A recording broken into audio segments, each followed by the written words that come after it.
So I am Dr. Bree Conklin. I have my doctorate and my master's in social work, and I'm also a licensed clinical social worker. Specifically serve at Magnolia Harbor folks that have experienced traumatic grief and loss and or trauma. So traumatic grief is a bit different in that it is for individuals that have experienced the death of a child at any age for any reason. They've lost a loved one to suicide or to murder or some disfiguring violent death. Death that has occurred out of time, where maybe somebody has died before their life was finished due to unforeseen circumstances. So we serve individuals that have experienced traumatic grief. Oh gosh, this Magnolia Harbor Carefarm has been a dream in the making since 2018. I have worked in private practice in different settings, working with individuals that have experienced really traumatic events and complex trauma. And then my practice started shifting in 2017 as I was navigating the end of my dad's life. He had dementia, and we were walking that journey with him. And I went to the compassionate bereavement care training with Dr. Joanne Cacciatore, who is also my mentor. I went to her training at the end of 2018 and just knew that that was supposed to be part of my vision and part of bringing forward my work in a different kind of way. Because of my own journey in walking the end of my dad's life, I knew how sacred the safe space of being able to show up with your grief was, and just wanted to bring the different elements of that into my practice.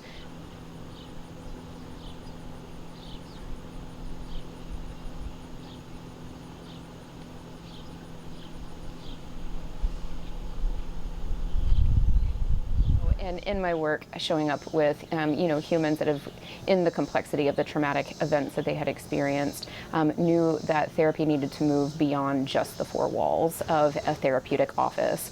From my own personal walk as a human, I knew how deeply valuable it was to have connection with animals. And so animals, I jokingly say a lot of times they're better therapists than I am because they just show up so beautifully with no condition about how they expect you to be.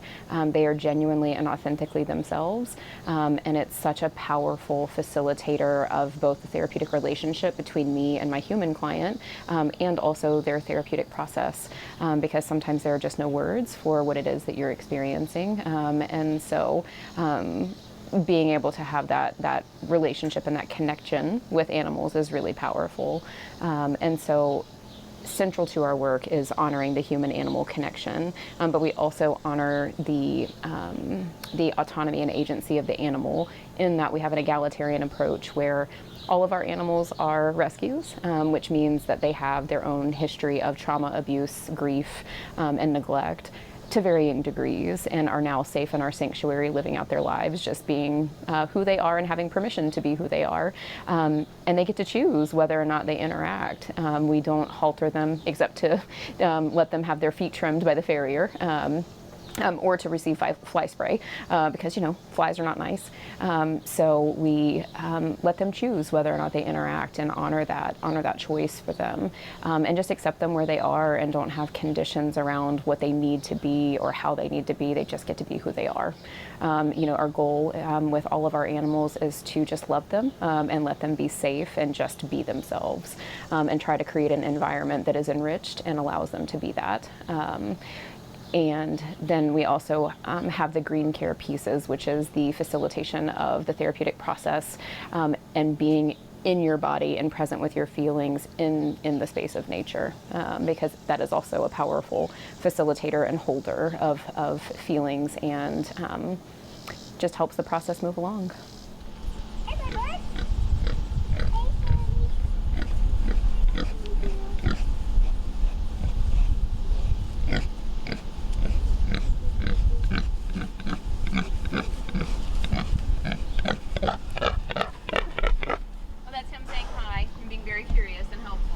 We have a couple of different approaches. So we have individual intensive retreats that folks can come out for, where I work to schedule individual time with someone to come out and spend time on the farm. We have individual therapy, and then we also can spend time with the animals or be tending to the property.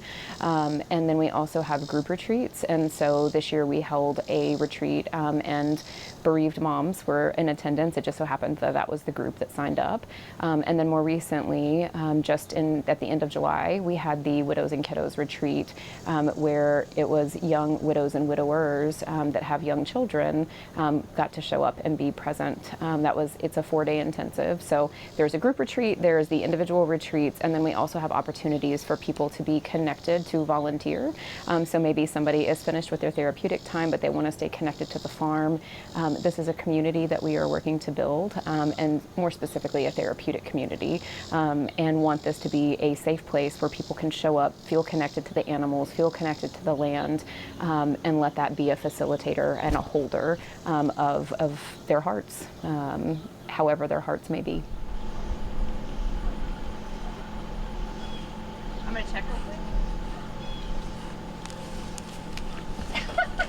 Yeah, a retreat sounds like it would be like just this like very relaxing kind of thing, but we work pretty intensely with the feelings that are showing up around grief, and so the retreat is an intense focus on learning how to be present with, pause with, surrender to, and do with the emotions that are wrapped in traumatic grief. With complex trauma, individuals that have experienced a series of relational ruptures and hurts.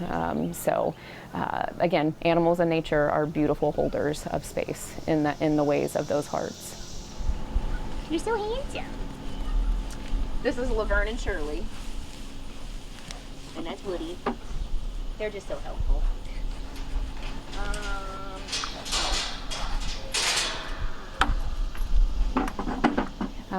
Oh, goodness gracious, these services are important and necessary in our community, because if you're a human being, you are going to experience grief and loss. And as a society, we don't do grief well. Often we want people to move beyond it because it's deeply painful to see somebody hurting. But really, we need to wrap them with love and support and let them be where they are, and trust that it's okay for them to be where they are, because if we hold them in their grief, it will naturally move and shift, because the intensity of where somebody is will not always be that way. So it's not about healing or moving beyond or getting over grief. It is about learning how to be present with and allow it to actually have a presence in your life in a way that is transformed, and you can still maintain that relationship and connection with a loved one that is no longer physically here. Yep. We did an interview with the law clinic or the law school last fall, and it was the same thing. Like, they were very much trying to help. No. I feel like we should take a video of this.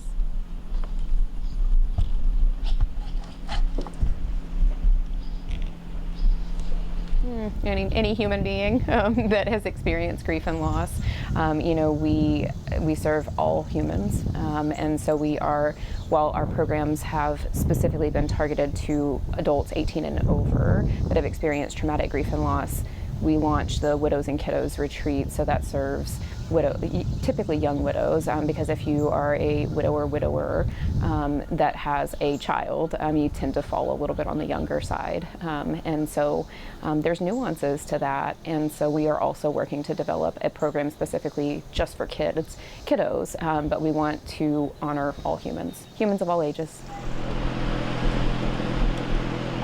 Scratching my face. Let me get this stuff out of here.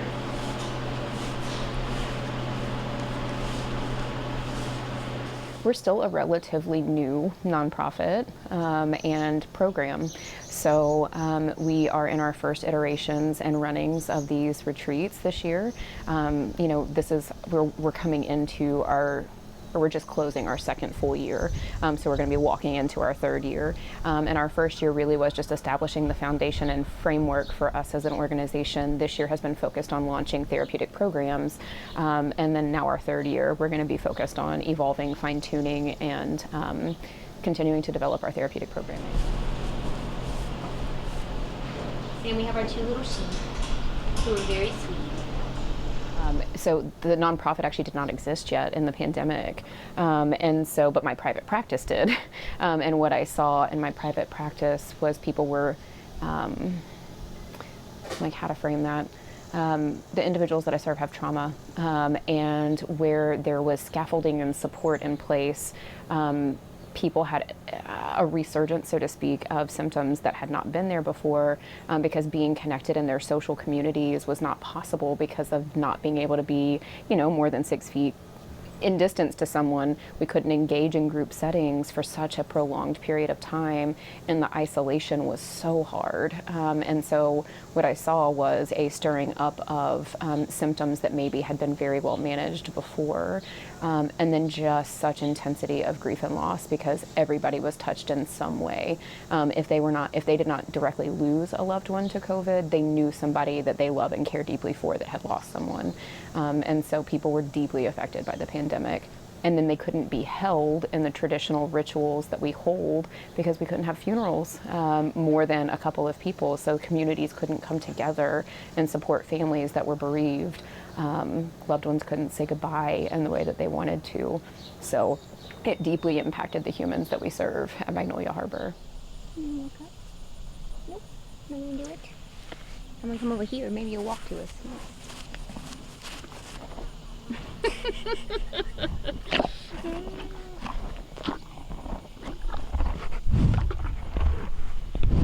Well, ASMR. Absolutely. How many staff? So currently, my husband is the primary staffed human. All of my therapeutic services are volunteer-based to the organization. It's an in-kind donation of my time, and we have a really beautiful community of humans that show up to help us. So we have a monthly community volunteer day, and we average. I think the lowest number that we've had is 5, but the most that we've had is 20 on one community day. So we have a lot of folks that just are really beautifully supporting our operation, and we are working to establish a more consistent routine and schedule with the community so folks can have assigned consistent days and times to be able to show up here.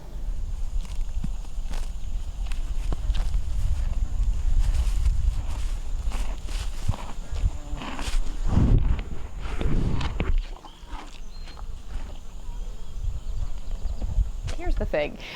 People always ask, like, Bree, isn't that a lot to manage? And it is a lot to manage, but it's my whole heart, and being able to tend to and care for the animals is my own form of self-care. So yes, it's a lot, but my day starts at 5 o'clock, typically somewhere between 5 and 5:30, and it starts with my own journaling and self-care in the morning, and then I start tending to animals, and then I see clients throughout the day, and then we wrap up the night with cleaning the pastures and tending to animals and just administering routine care. So days are very busy, but they're beautifully balanced, I think. Here he comes. Long ears and all.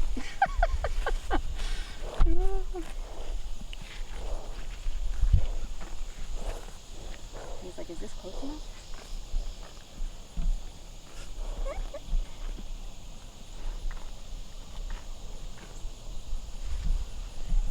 Yeah, so common misconceptions. I think one of the more common misconceptions is that we are going to help you get over grief, because we very much operate from the space of you don't get over grief. As long as you love someone, you are going to experience grief, but it's about learning how to transform that relationship and allow it to have a presence and to surrender to it, and then to find compassionate action that helps you do something with that grief, because the energy from grief is going to exist in the body whether you want it to or not.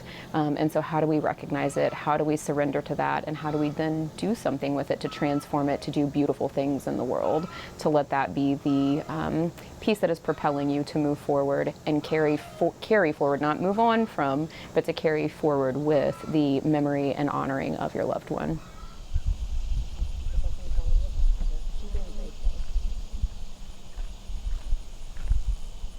Is it too bright? right? Or is it So I would say our biggest obstacle currently is time management, because we are at the point of needing to apply to grants. But currently it's just my husband and I running the organization. And so I'm delivering the clinical services, providing the care for animals. So we are very intensely focused on trying to lift some of the day-to-day responsibilities to allow volunteers to come in and help to free up some of our time to be able to do the things like write grants. We're also bringing in a master's level social work student to help with things like volunteer management and grant writing. So we're working to alleviate that, but currently it's just the sheer busyness that is wrapped in providing really good clinical services and just managing the farm on a day-to-day basis.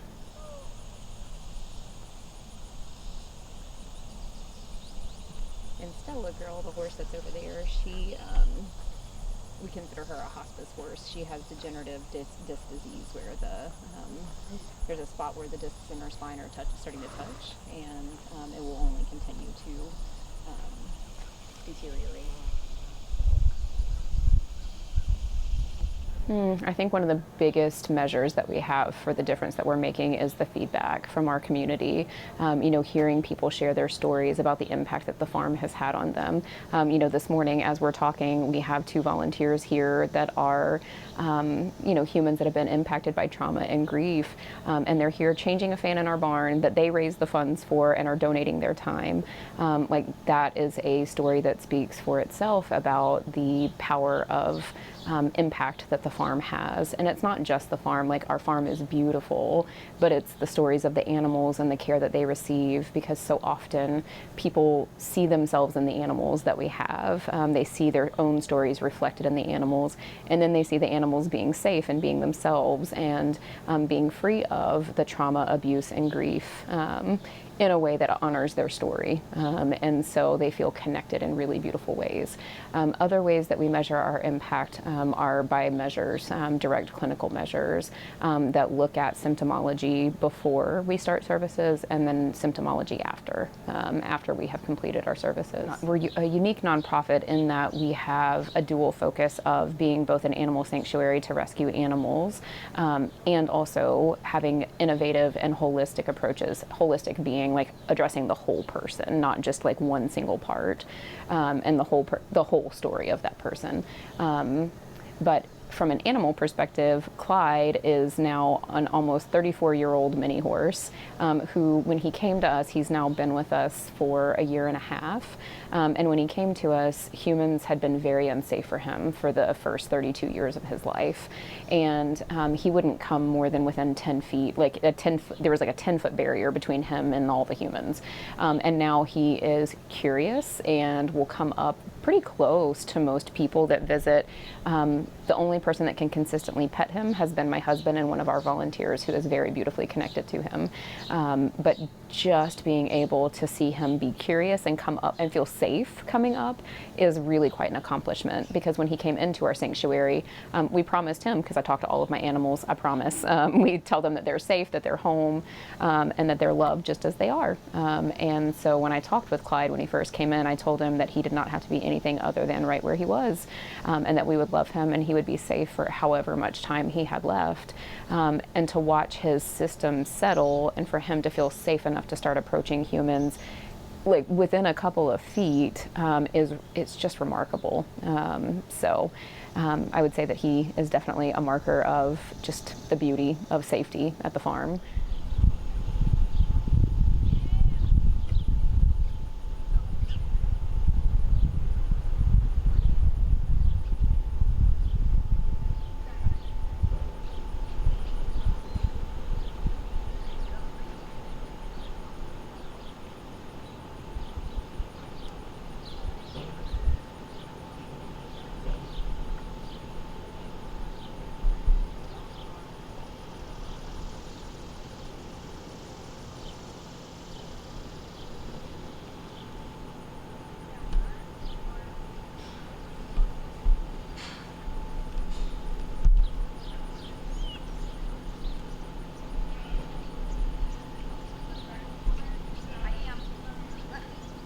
was like this sweet little kiddo from the retreat that we just held. When he was 2, his dad was murdered, and he is also a kid, so he's experienced a very traumatic loss, but is also a kiddo that is on the autism spectrum, and so connecting directly with humans can be a little bit of a challenge for him. But he so beautifully connected with one of our horses, and like to the point that he drew a picture of the horse for the horse, took a selfie of him with the horse with the picture that he drew for the horse, and was able to process his grief and feelings in a way that had not been done before, because he felt so connected to our horse. And so did he process things in the same way that the other kiddos that were present?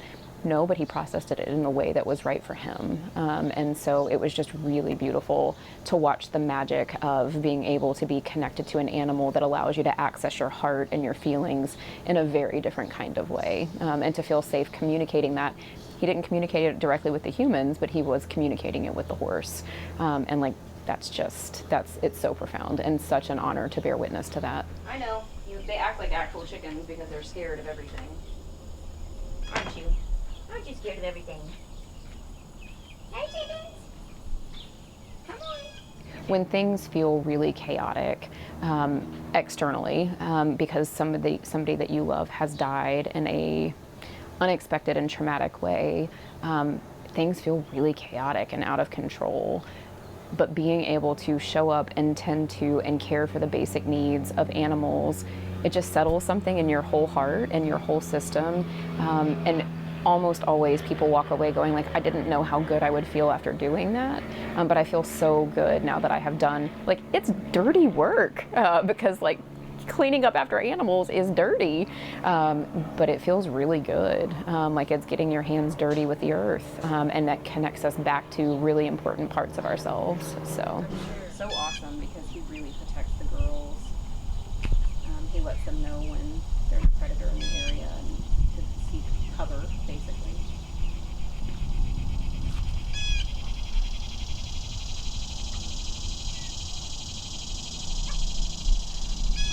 yeah, and it's something that you can directly see the reward of. Like you see the hard work. Your hard work is immediately, like, you had a project, you have finished it, and you can see it. Instant gratification. Exactly. Yeah, it truly is instant gratification. But sweat equity is a whole real thing, and you just feel good when you get sweaty in that way. And to know that, so like for example, last Wednesday, we baled and put up 130 bales of hay in our hayloft, and we had a couple of bereaved folks that came out to help us with that, and made the comment that it was really humbling work, and just that it felt really good, because there's so much that goes into growing the hay and then cutting it and then baling it and then actually physically putting it up. But to know that our animals are being fed from our land and that is directly sustaining their basic needs, like there's reward in that you can't quite put into words. It's really beautiful. Ruru, would you like to go inside the coop now, sir?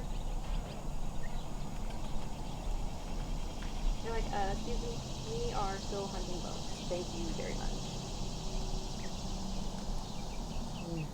I think one of the greatest testimonies came from one of our board members, and she is a bereaved human herself.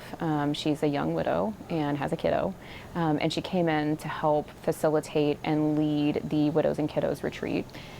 She led the widowed side, and I led the kiddo side. And at the conclusion of the retreat, she said, Bree, like I've always believed in the care farm and the model of care, but to watch it in action was like watching magic happen. And she was like, it just was so humbling to watch, and just so beautiful to watch people be able to show up in community, and to watch the farm in action was just really beautiful.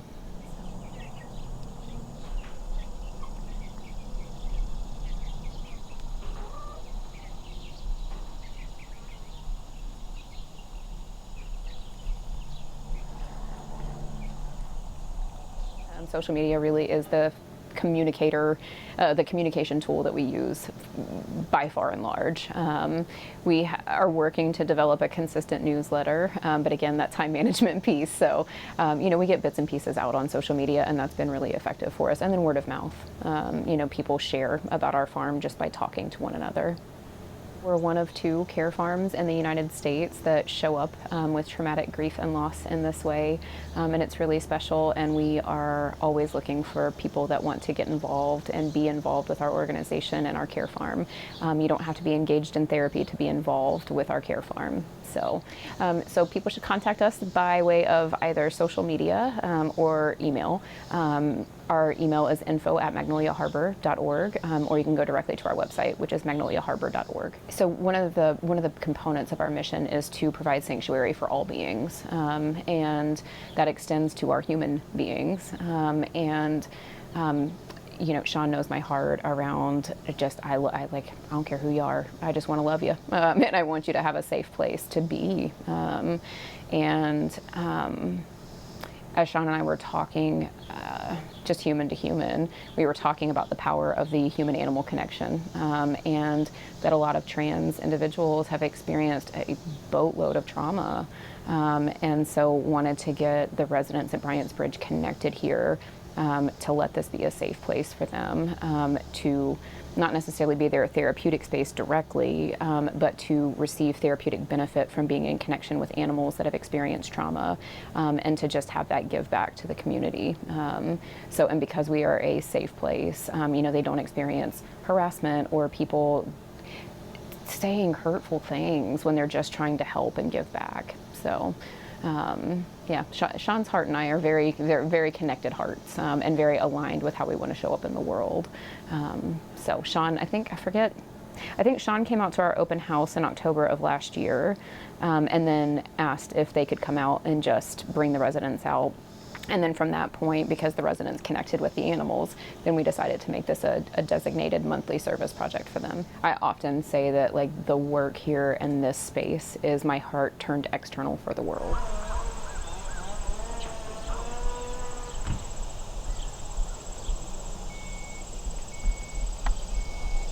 It isn't about getting rich, it's about just being sustainable. We just want to be able to be sustainable so that we can continue offering services, and because we know the value and how important this work is. Yeah, best case scenario is that we have a second property where we have a retreat center, because again, it really is about the therapeutic community, and being able to have a retreat center where people can come and stay. They don't have to think about anything other than just showing up in the therapeutic space, and having conversations, at midnight when they're having trouble sleeping because they're stirred up in their feelings, but being able to connect with somebody that gets it, just because there's just this implicit understanding that happens when you have also experienced traumatic grief or trauma. You get it in a way that you just know. You just know. But a retreat center that allows for people to actually stay, but for us to also be able to have additional therapeutic spaces so that we can hire additional therapists, and to have a training component so that I can train, the humans on how to show up with traumatic grief and loss and trauma. So.